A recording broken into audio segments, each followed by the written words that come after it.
Au nom du Père et du Fils et du Saint-Esprit, Amen. La paix de Jésus soit dans votre maison. Nous sommes, et la joie bien sûr de Jésus, nous sommes donc dans l'Évangile selon saint Marc, deuxième rédaction de l'Évangile après saint Matthieu.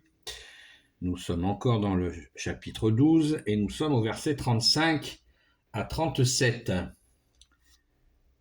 Ô Jésus, que ta parole rentre dans mon esprit, que ma bouche proclame ta parole et que mon cœur l'accueille. Alléluia. Fils de David ou fils de Dieu. Jésus était en train d'enseigner dans le temple et voici qu'il demande: comment les maîtres de la loi peuvent-ils dire que le Messie est-il de David?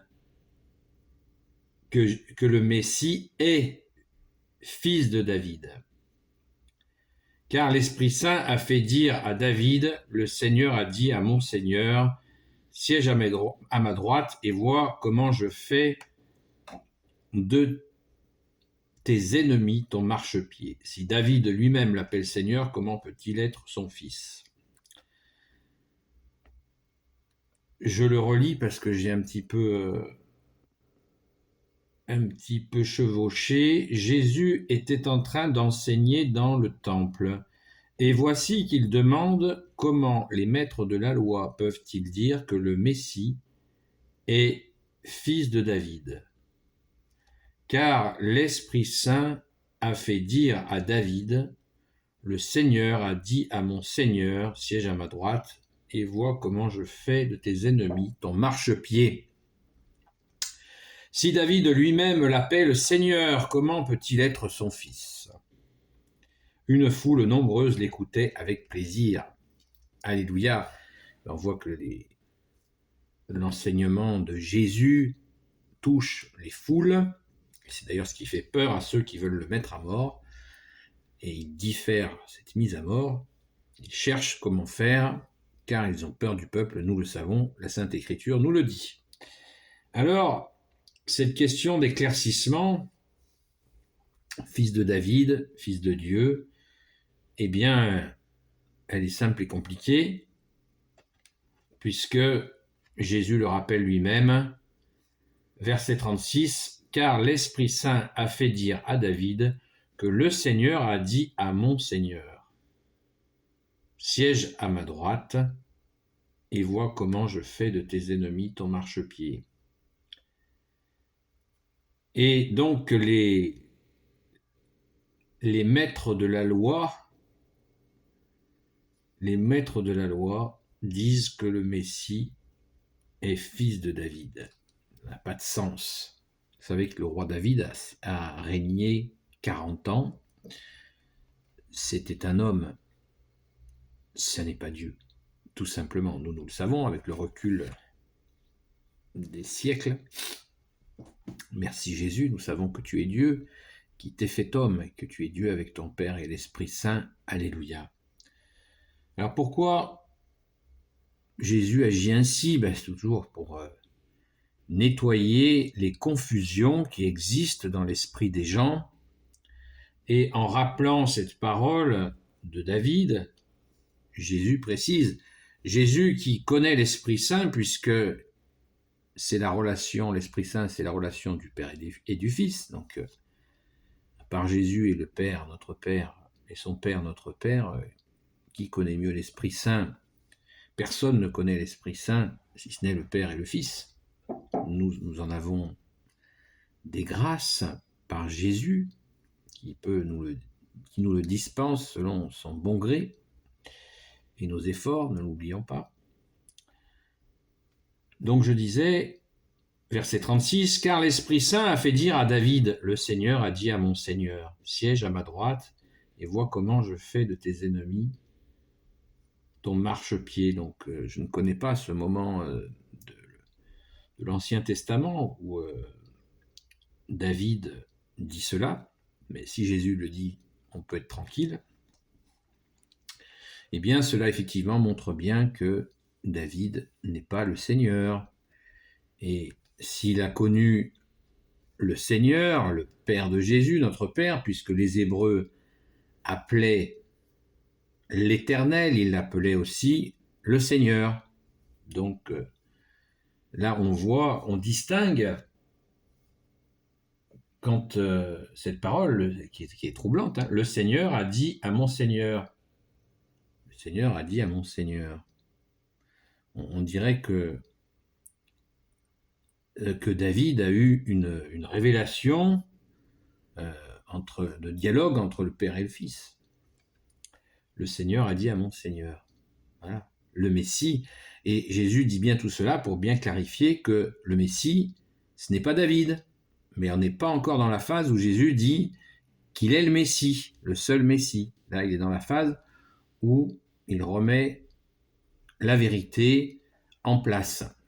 N'oublions pas que Jésus, quand il fut arrêté par Pilate, a déclaré, Pilate lui a dit qui es-tu, que viens-tu faire? Et Jésus lui répond cette phrase extraordinaire, je suis venu rendre témoignage à la vérité. Et là, Pilate lui répond, mais qu'est-ce que la vérité? Et Jésus est là. Et ce couillon de Pilate, il est aveugle, il voit, mais il ne voit rien. Il ne voit pas que la vérité, c'est Jésus. Il n'est pas au courant. On peut dire c'est un militaire, un gouverneur complètement aveugle. Il ne voit pas que c'est Jésus, la personne de Jésus, la vérité. Il l'avait sous son nez. Voilà, c'est waouh. Et puis nous, on en parle comme ça, mais imaginez la présence de Jésus, le Christ Jésus à côté de soi. La puissance d'humilité, d'amour, de force. Le Fils de Dieu est là, qui dit « Je suis venu rendre témoignage à la vérité » parce qu'il n'était pas encore dans la phase où il a dit « Je suis le chemin, la vérité et la vie ». Jésus est le Sauveur, l'Emmanuel, le Messie définitif. Donc Pilate est largement excusable parce qu'il n'était pas dans la tradition juive de l'époque qui attendait le Messie. Pas du tout au courant, le mec. Bon, bref, c'est un autre sujet. Mais ça fait partie des clarifications. Et donc Jésus, au verset 37, rajoute « Si David lui-même l'appelle Seigneur, comment peut-il être son fils ?» Voilà, c'est logique, imparable. Donc là, on voit, là maintenant, les Sadducéens, les pharisiens, les Hérodiens ont pris leur grade sur les lectures des jours précédents. Ils ont eu les mises à jour. Merci Jésus, alléluia. Et là c'est au tour des maîtres de la loi qui prennent une bonne rouste. Là, ils ne l'ont pas volé parce qu'on le verra plus loin. Jésus le dit dans la suite. Une foule, parce que je termine le paragraphe qui permet de comprendre le contexte.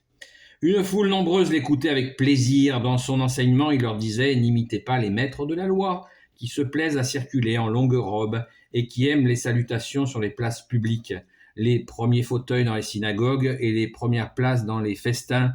Ils s'introduisent avec leurs longues prières et ensuite ils dévorent les maisons des veuves. Leur condamnation sera terrible. » Voilà. Donc, vous voyez, Jésus annonce même la couleur de leur condamnation qui les attend. Tellement ils sont foireux. Voilà. Donc c'est magnifique, cette façon dont le Sauveur, le Messie, Jésus bien-aimé, t'as mis les pendules à l'heure. Waouh, c'est du bonheur. C'est du bonheur. Alléluia. Vous imaginez, quand au verset 37, il est rajouté, une foule nombreuse l'écoutait avec plaisir. C'est rien de le dire, avec plaisir.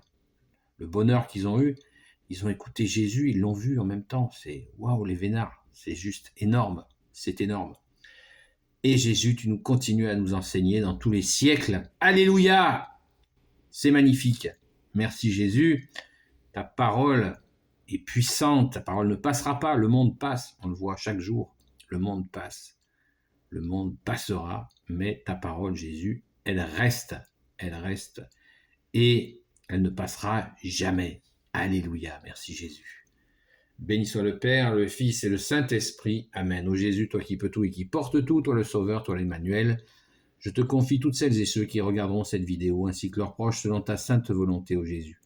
Sainte Marie, Reine des cieux, toi l'Immaculée Conception, toi qui écrases le serpent, toi qui as la lune sous tes pas, toi notre Mère, Notre-Dame. Saint Joseph, toi le juste et le saint, toi le sage, toi la terreur des démons. Sainte Marie-Madeleine, notre cher Saint Joseph, le saint gardien de la Sainte Église catholique, apostolique, ne l'oublions pas, la terreur des démons, ne l'oublions pas non plus. Merci, grand Saint Joseph. Sainte Marie-Madeleine, chère sainte patronne, et vous tous les saints et saintes, amis de Jésus, Saint Michel Archange, qui est comme Dieu, qui se prend pour Dieu, Saint Gabriel Archange, Saint Raphaël Archange, et tes anges guérisseurs, et vous tous les anges qui servez Jésus, je vous confie toutes celles et ceux qui regarderont cette vidéo, ainsi que leurs proches, selon ta sainte volonté, ô Jésus. J'ai fait cette vidéo du matin un peu plus tardivement, car j'avais un rendez-vous très tôt ce matin. Voilà, c'est pourquoi j'en ai profité d'ailleurs, après ce rendez-vous, de vous faire une vidéo dans une église. Et merci Jésus, nous avons bien besoin d'aller te voir au tabernacle, dès que l'occasion se présente, même un petit instant, c'est du bonheur. Merci Jésus, car tu es là. Tu es là au cœur de nos vies, comme dit le chant, et c'est toi qui nous fais vivre, car tu es la vie. Alléluia. Donc, voilà, je vous dis ça pour ne pas que vous phosphoriez sur la vidéo du matin habituelle. Elle arrive normalement le matin assez tôt, c'est la règle, mais l'exception confirme la règle. Quand j'ai un rendez-vous, c'est comme ça. Et voilà, donc merci à vous, qui est aux fidèles, et puis à ceux qui débarquent, bienvenue, aux nouveaux abonnés, et nous essayons d'être disciples de Jésus, ce qui veut dire disciple, celui qui apprend. Nous apprenons tout de toi, Jésus. Alléluia, merci Jésus. La paix de Jésus soit dans votre maison, et à très vite.